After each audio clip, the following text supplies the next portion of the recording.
Hello, everyone. I'm Molly Phelps, community organizer here at St. Francis Episcopal Parish and Community Center. In my last video, I talked about what community means, and today I'd like to continue to share my thoughts about how we can build community and be present for one another in meaningful ways. You might have seen a short request in the Chronicle at the beginning of the month asking for volunteers who are willing to share some of their time and energy with a ministry of presence and hospitality. I'd like to take some time to talk about why this ministry is so important and how we can work together to create a space where all feel seen, heard, and welcome. When I think about community organizing, some of the first things that come to my mind are the skills of listening and being present. These skills are invaluable in the journey of understanding what people's needs are, what drives them, and what they want to see change. More simply, though, it helps to build human connection and relationships that can produce trust and solidarity. We have several opportunities already here at St. Francis to interact with people in a meaningful way that allows us to uplift the humanity and dignity of those who are in our community. Two examples come to mind for me. First, I'd like to tell a story about when I saw members of this community step up to be in relationship with others during a difficult situation. Last week at our Pantry on the Go, we had a number of volunteers show up to help distribute food, but our food delivery never arrived. Instead of scrambling to find a solution or cancel the event, our volunteers moved forward with the gift distribution we'd planned in tandem with the food giveaway. We also had 50 pounds of ground beef to provide to families and other food resources that we handed out, as well as 2 raffles for turkeys and an air mattress, and an offer to return in 2 weeks for our Christmas pantry and caroling event. Pushing forward despite a setback was important, but I think the real magic happened when people began to arrive to pick up food and we engaged them in conversation. At this point, we had to share some mixed news.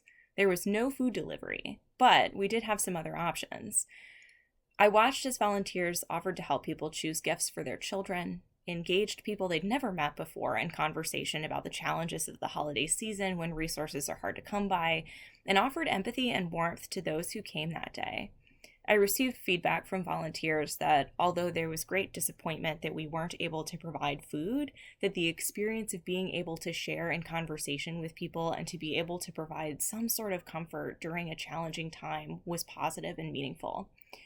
We had an opportunity to really engage with one another as people.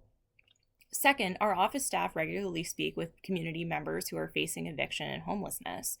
Part of our mission here at St. Francis is to serve some of the millions of people in the United States who are at risk of losing their housing and are already experiencing homelessness. St. Francis is a place where people in crisis come to seek help and find hope in some of the darkest times in their lives.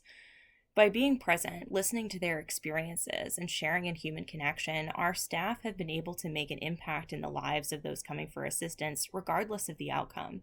Yes, there are systemic challenges that seem insurmountable at times, but being able to sit with someone and recognize their humanity makes a difference in a way that cannot be replicated. Sometimes it's all we can do, and sometimes it has to be enough. Although we might feel powerless to change a person's material situation, we are not without power, and we can use our presence and humility and empathy to empower and strengthen, even when the crushing weight of the system feels like it's sitting on our shoulders. There's something to be said about that famous Gandhi quote, "Be the change you want to see in the world." The transformational work of being in relationship with others can prepare us for how we must engage with each other in a future where there is equity and fairness in ways that maybe we've only begun to imagine. This is truly a ministry of hope and love, and I hope that you will join me in sharing that with others. This work opens the door for so many other possibilities and opportunities for organizing with each other and with those in community around us. If you're interested in becoming more involved in this work, honing these skills, and connecting with others, please reach out to me. Thank you.